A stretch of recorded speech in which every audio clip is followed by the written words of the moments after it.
حضرة رئيس الجامعة البروفيسور سليم دكاش والحضور الكريم، بحييكم بشكر وجودكم معنا اليوم. وبحسب التقليد بجامعتنا، التقليد المتبع بتعدد اللغات، بنتقل للكلام باللغة الفرنسية. في ترجمة تصور كلام. Monsieur le recteur, Monsieur le vice-président du Conseil des ministres, Monsieur le ministre de l'Intérieur et des municipalités, Mesdames, Messieurs les députés, ministres, ambassadeurs, Monsieur le Mohafiz de la ville de Beyrouth, Monsieur le président de l'inspection centrale, Mesdames, Messieurs, chers étudiants. Nous sommes réunis aujourd'hui pour clôturer la 3e édition du programme Youth for Governance, lancé en septembre 2021 à la suite d'un partenariat entre l'Université Saint-Joseph et Siren Associates. Ce programme doit beaucoup aux efforts de Mme Lamia Mbayed, qui est là, que je remercie, de Mme Carole Charabati, dont je reparlerai, et du doyen Léna Ranagé. Il s'est concrétisé par un cours logé à la faculté de droit, mais ouvert à tous les étudiants, de l'USJ et d'ailleurs. Un cours au titre évocateur. L'État, c'est nous. Si nous sommes fiers de ce programme, et nous allons découvrir dans quelques instants, avec nos étudiants, les résultats qu'il a produits cette année, c'est parce qu'il repose sur l'action et la coopération, qu'il est mu par une volonté et une vision, et surtout qu'il est porteur d'espoir. L'action efficace et productive, là où d'autres, tant d'autres, même de bonne volonté, en sont restés aux paroles, aux slogans et aux jérémiades. Le modèle qui vous est présenté, c'est un modèle d'engagement citoyen qui s'exprime dans des projets concrets, ciblés. Cette année, le projet a visé le centre d'immatriculation des véhicules au Liban, connu sous le nom de NEFA. Le choix a été risqué et osé. Vous savez tous que les centres d'immatriculation des véhicules avaient été fermés à plusieurs reprises, notamment à la suite de 2 dossiers délicats. D'une part, les poursuites et mandats d'arrêt lancés pour actes de corruption présumés d'un grand nombre de fonctionnaires. D'autre part, le conflit opposant l'autorité de gestion du trafic et des véhicules à son prestataire informatique, qui a donné lieu à une décision du Conseil des ministres en 2022, à un avis de la Cour des comptes le 31 août dernier, et aux toutes récentes négociations qui ont abouti à la réouverture de la NEFA, et dont nous ne connaissons pas encore tous les tenants et les aboutissants. La coopération des étudiants de toutes disciplines, droit, sciences politiques, marketing, mathématiques, anthropologie, génie, informatique, des étudiants de toutes universités, cette année aux côtés des étudiants de l'USJ, leurs camarades de l'université libanaise, de l'EUI, de la Sagesse, de la LEU, de la NDU.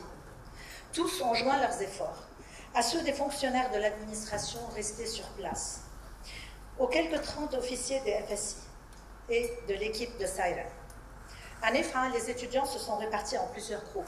Archivage, et vous imaginez sans peine l'état dans lequel se trouvaient les archives, technologie, digitalisation, intelligence artificielle, recherche et analyse, notamment sur le statut de cet établissement public et son autonomie administrative et financière. La volonté de ne pas céder au défaitisme, au fatalisme et à l'indifférence.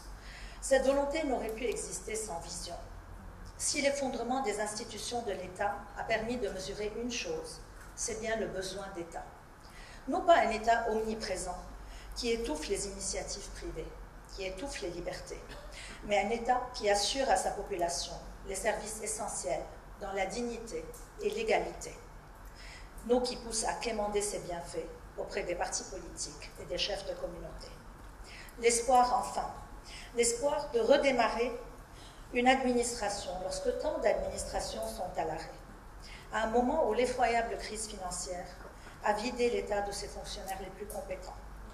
Et surtout, l'espoir de redémarrer l'administration d'une manière qui puisse assurer sa transparence et son efficacité dans la durée.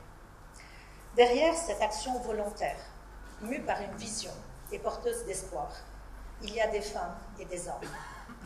Merci au général Ali Taha, au lieutenant-colonel Dalram Tarabay, au capitaine Aïmad Khaoui, qui étaient en charge de l'opération et qui étaient là avec leurs équipes au quotidien, aux côtés des jeunes, sur les différents fronts.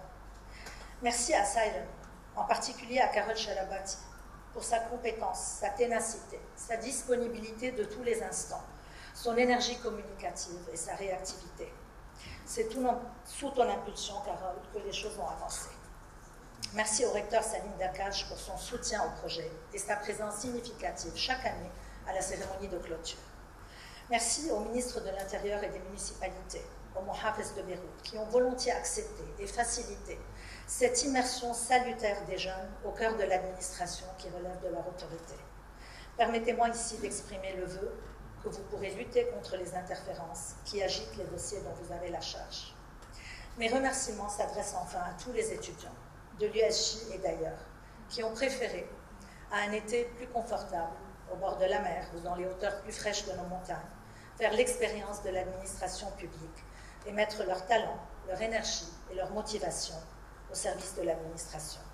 Chers étudiants, le mot de la fin est toujours pour vous. Réconciliez-vous avec l'État libanais que notre génération a longtemps délaissé et que les intérêts politiques et privés ont pris en otage. Battez-vous pour l'extraire aux incompétents ou aux criminels, parce qu'il y a les deux, qui l'ont capturé. Dans cette résistance de l'intérieur, cette résistance culturelle et humaine de tous les petits instants, l'Université Saint-Joseph et sa faculté de droit seront toujours à vos côtés. Je vous remercie.